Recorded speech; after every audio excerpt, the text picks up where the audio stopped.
எப்படி ஒலிக்கும் அப்படின்றது தெரியும். எத்தனை விதமான விஷயங்கள் இருந்தாலும் நான் எப்பவுமே சொல்லுவேன், இந்த காதுகள் இது வரைக்கும் கேட்காத ஒளிய ரகுமான் சாரோட இசையில மட்டும்தான் கேட்டிருக்கு அப்படின்னு. ஃபர்ஸ்ட் எங்க எல்லாரோட சார்பா பெரிய நன்றி சார். எப்பவுமே எங்க கரங்களை பிடிச்சி கூட நடந்ததுக்கு ஆஸ் அ ஃபேனா ஒரு பெரிய கைத்தட்டல் இந்த இடத்துல உங்களுக்கு கொடுக்கணும் அப்படின்றது ஆசை. We love you so much. பல இடத்துகள வார்த்தைகள் பேசாம இருந்தப்போ உங்க இசை பேசியிருக்கு, உறுதுணையா இருந்திருக்கு. இன்னைக்கு அந்த இசையை கொடுத்த நீங்க பேசணும். Stage is all your sir, please. Love you love you. வணக்கம். ஐ திங்க் நான் பேசுறது கம்மி பண்ணிக்கிறேன், ஏன்னா நிறைய பேர் பேச போறாங்க. கமல் சார் பேச போறாரு. இந்த வாய்ப்பு எனக்கு கொடுத்ததுக்கு நன்றி Kamal sir, Mani sir and the whole team. Thank you so much. எல்லா புகழும் மேலும். சார் சார் என்ன சார் சார் இந்த காம்போலாம் கிடைக்குமா? Magical combo sir. நீங்கலாம் மேஜிக்கல் காம்போ. ஒரு ரெண்டு விஷயம் மட்டும் எங்களுக்கு சொல்லுங்க சார். எங்களுக்கு எல்லா பாட்டும் பிடிக்கும்.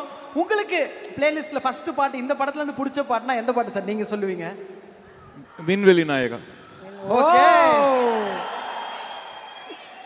சார். லிரிக்ஸா நிறைய விஷயங்கள் சேர்ந்து ஒர்க் பண்ணிருப்பீங்க, கேட்டிருப்பீங்க, கொண்டாடி இருப்பீங்க. ஏதாவது ஒரு மொமெண்ட் ஷேர் பண்ண முடியுமா சார்? நீங்க, மணி சார், கமல் சார் பாட்டு கம்போஸ் பண்றப்போ, பாட்டு ரெடி ஆனப்போ ஏதாவது ஒரு மொமெண்ட் மட்டும் சொல்ல முடியுமா சார்?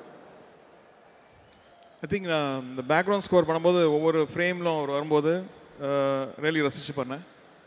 யூஸ்வலி ஃப்ரீஸாக இருக்கும்போது கூட அது ஒரு பிக்சர் மாதிரி இருக்கும். It's very inspiring and thank you so much. Thank you so much sir. Thank you.